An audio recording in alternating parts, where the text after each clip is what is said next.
Sexta-feira agora, eu fui convidado para participar de um debate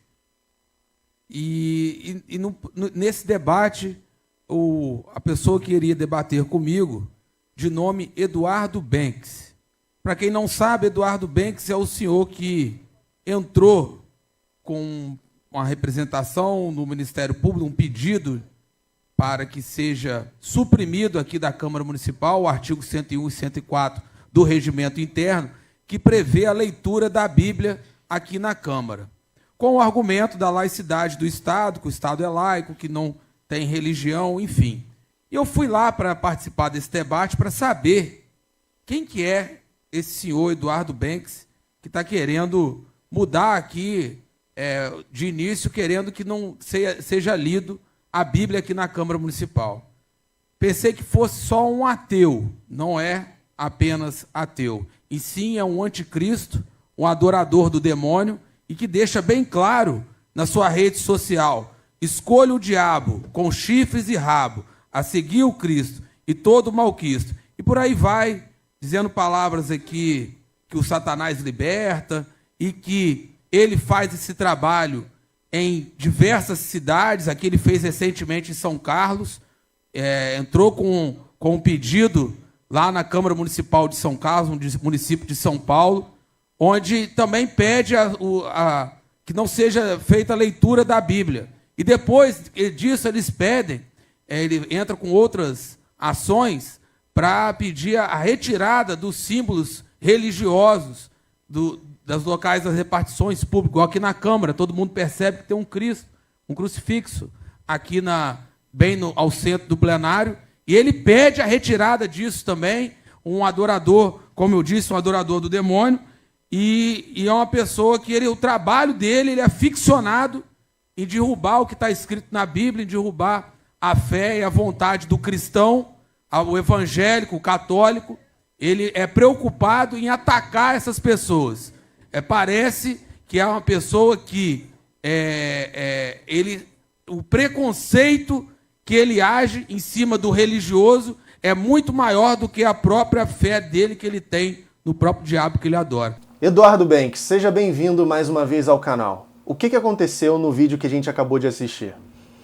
Bem, parece uma cena tirada do filme Ouvir a Rainha das Trevas, mas realmente aconteceu numa Câmara Municipal de verdade, não é a Caixa de Paris, é o ainda vereador Glauber Braga, Glauber Bastos, perdão, de Itaperuna. O Glauber é da bancada católica e ficou indignado por conta de eu ter apresentado uma representação ao Ministério Público do Estado do Rio para que fosse proposta a DIN em face do artigo 104 do Regimento Interno da Câmara Municipal de Itaperuna, que manda fazer leitura bíblica na abertura das sessões.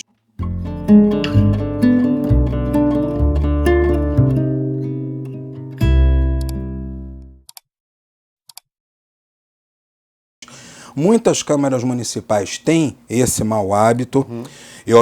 Eu escutei, inclusive, de uma pessoa que tem realmente uma fonte que eu considero como suspeita, que vem a ser justamente o Eduardo Fauzi, que ele foi do movimento integralista. Ele disse que quem criou essa moda foi o Plínio Salgado, quem expandiu isso, que não era uma prática que houvesse na época da República Velha.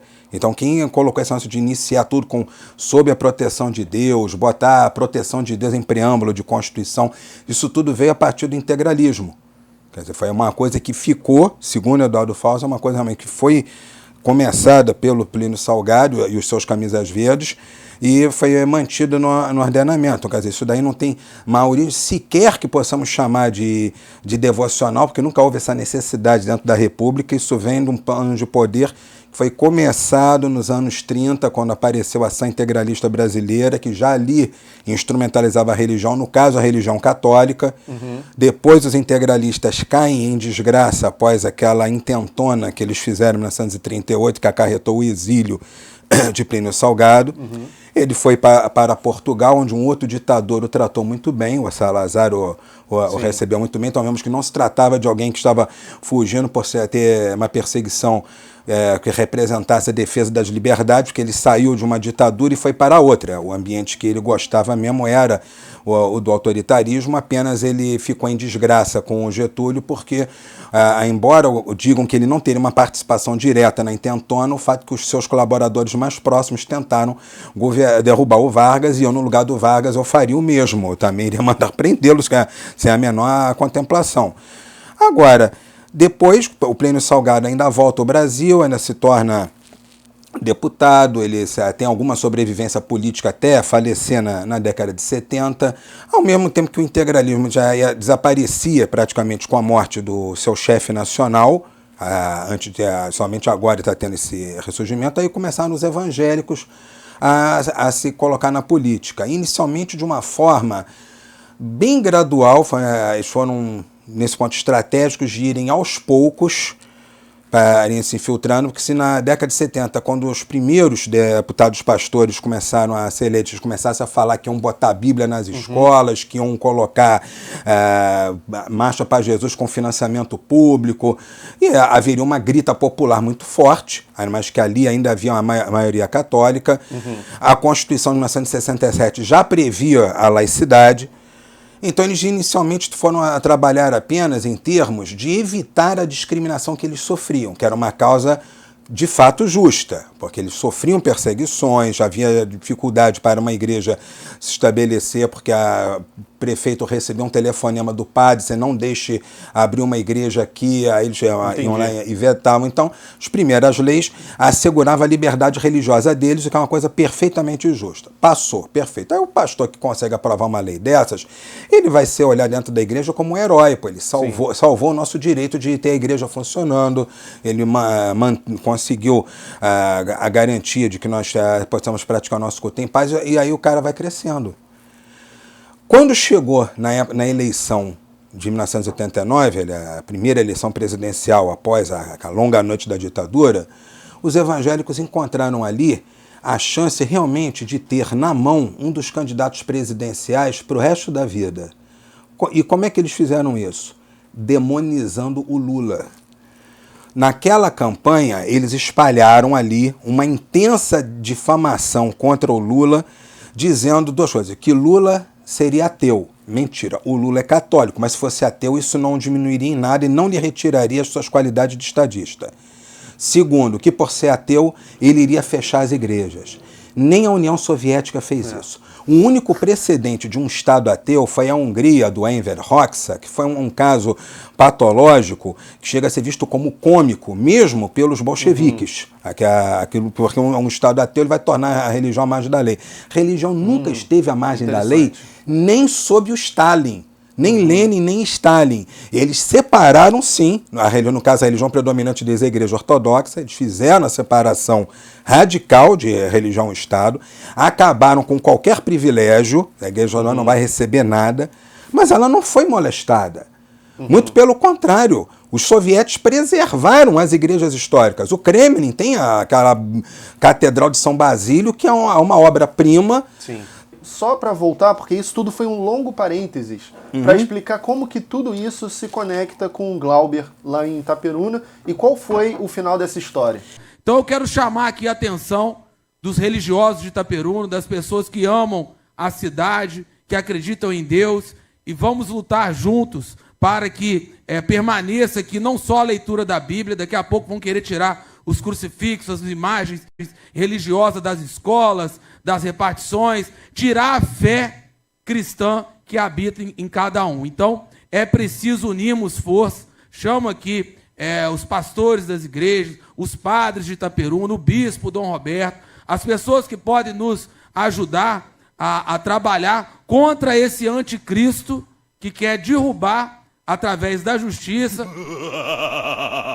porque existe sim uma lei que diz sobre a laicidade do Estado, mas em nenhum lugar está escrito que é proibido fazer leitura da Bíblia. Em nenhum lugar está escrito que é proibido a retirada de símbolos religiosos. Então nós temos que lutar aqui pela nossa fé, porque o diabo trabalha dessa forma, de forma rasteira, sorrateira, cheio de argumentos, para tentar derrubar a fé do nosso povo que é cristão e é um povo cordeiro e acolhedor. Então chama a atenção de todas as autoridades de Itaperuna religiosas, porque eles estão agindo, estão trabalhando e tentando utilizar aqui como instrumento o Ministério Público para que sejam atendidos o seu pedido para suprimir a leitura da Bíblia aqui na Câmara Municipal.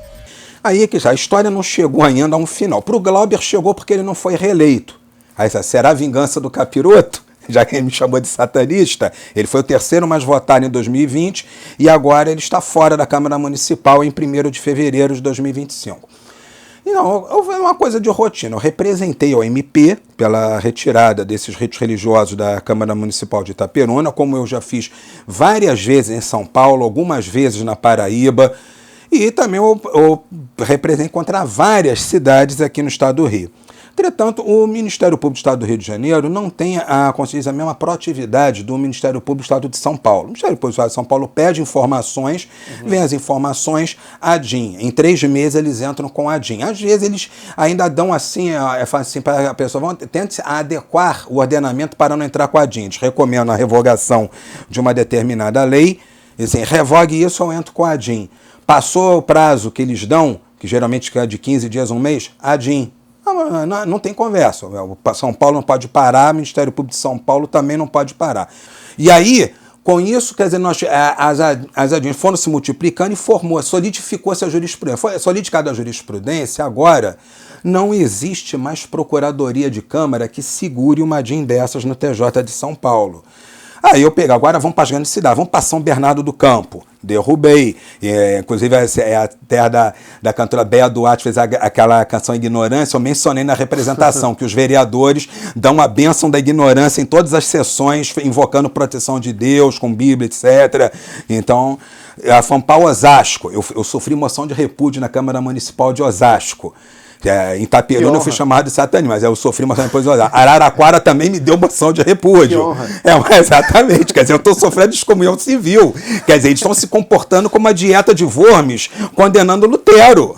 Eles estão fazendo, quer dizer, uma assembleia estatal, um órgão público, poder legislativo, fazendo condenações de cunho teológico. Araraquara não enveredou pela teologia. Araraquara foi até mais bizarra, que eles disseram que eu sou carioca e que eu deveria tomar conta dos crimes no Rio de Janeiro. Aí eu entrei com ação anulatória disso, dizendo que eles são racistas, que isso é a mesma coisa que dizer que um negro deve voltar para a África. É isso que eles fizeram, dizer que carioca tem que cuidar de crime, você vai associar Rio de Janeiro a crime, por quê?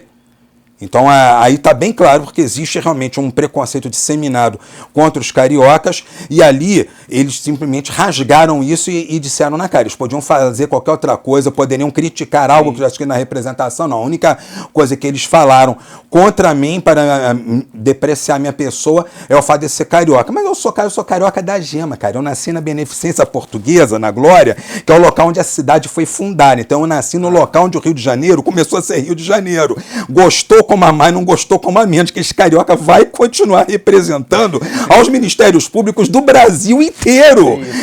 E quem não gosta de carioca, coma menos. Se você fala isso para um carioca, você está motivando o carioca a fazer mais. Claro! É justamente quando essa carioca, quando vem com preconceito contra o carioca, então aí que eu vou puxar ainda mais o sotaque chiado e vou em cima deles. Aí para todos do YouTube que não gostam do meu sotaque chiado.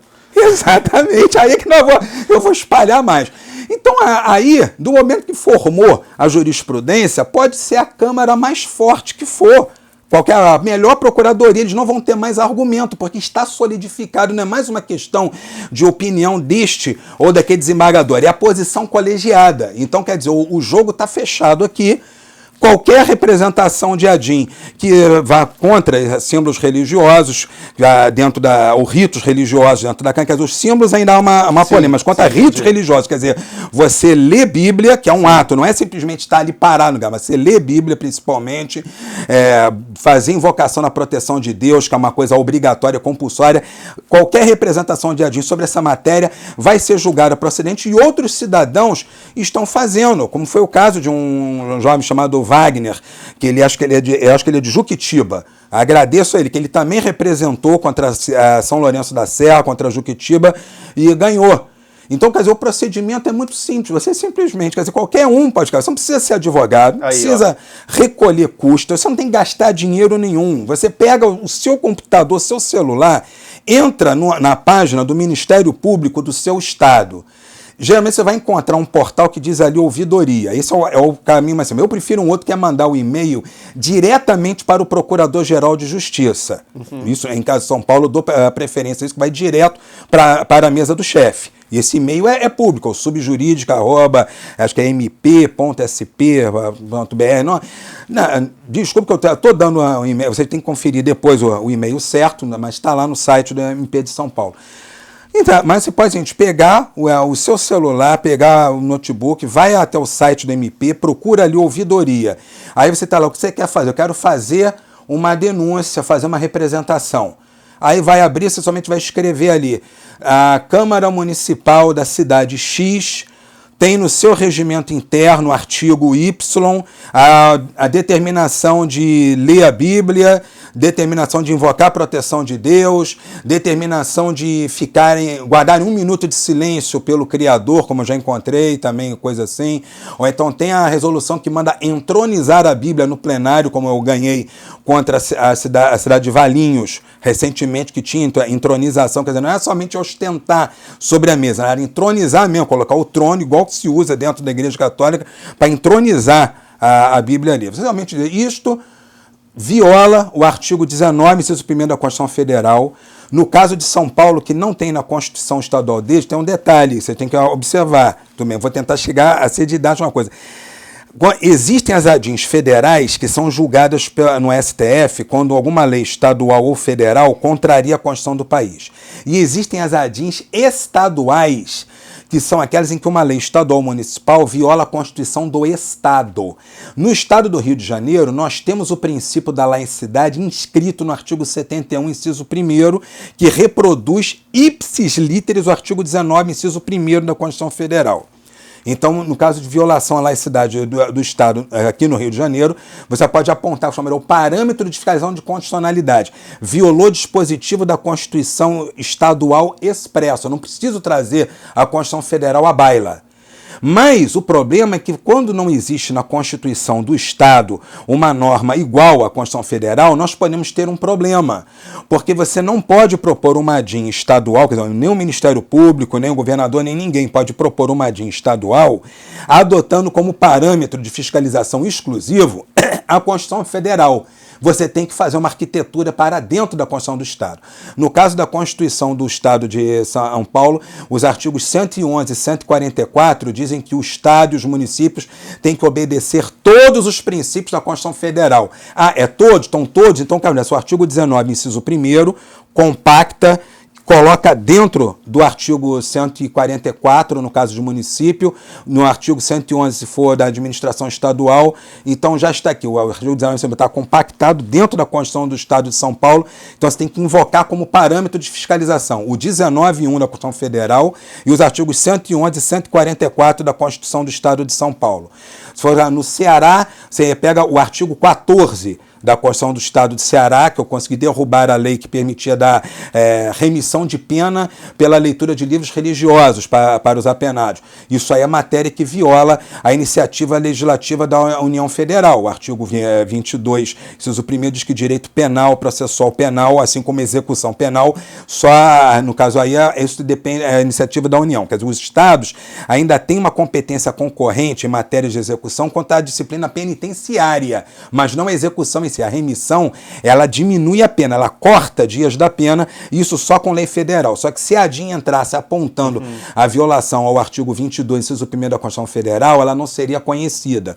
Houve, inclusive, um debate enorme no órgão especial do TJ do Ceará, agora em meados de 2024, para verificar qual o parâmetro que tinha sido usado.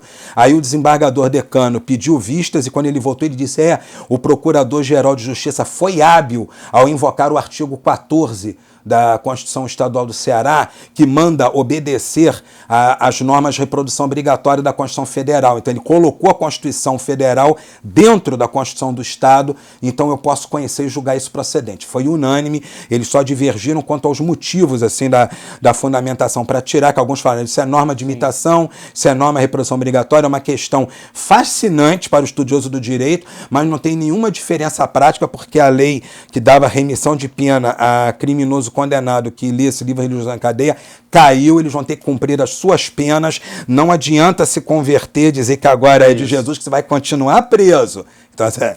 Então você encaminha isso ao MP. Eu ainda tenho uma cautela, gente, eu baixo o regimento interno em PDF para anexar, isso na verdade não é necessário, nada disso é necessário, você pode fazer só o formulário de denúncia no site do Ministério Público, não é obrigado a se identificar se você tiver receio de tomar uma moção de repúdio, como eu tomei, quer dizer, eu não moro em Araraquara, eu não moro em Osasco, não vou ter nenhum. O Brasil é muito grande, você ainda pode tomar mais alguns. Claro, eu posso tomar alguns, mas aquilo não pode me atingir. Agora, vamos imaginar se eu fosse servidor público em Araraquara ou Osasco e tomasse uma moção de repúdio. No dia seguinte, o meu chefe estava debochando de mim. Claro. Se eu fosse comerciante, tomasse uma moção de repúdio, aquilo se espalhasse, o Eduardo que tem esse ou aquele estabelecimento, o dono do bar, acho que se eu fosse abrir, tem um bar, não vou mais pro bar daquele cara que tomou uma moção de repúdio. Eu sofreria um prejuízo financeiro ali. Ou poderia sofrer alguma perseguição no local de trabalho. Há a possibilidade do anonimato.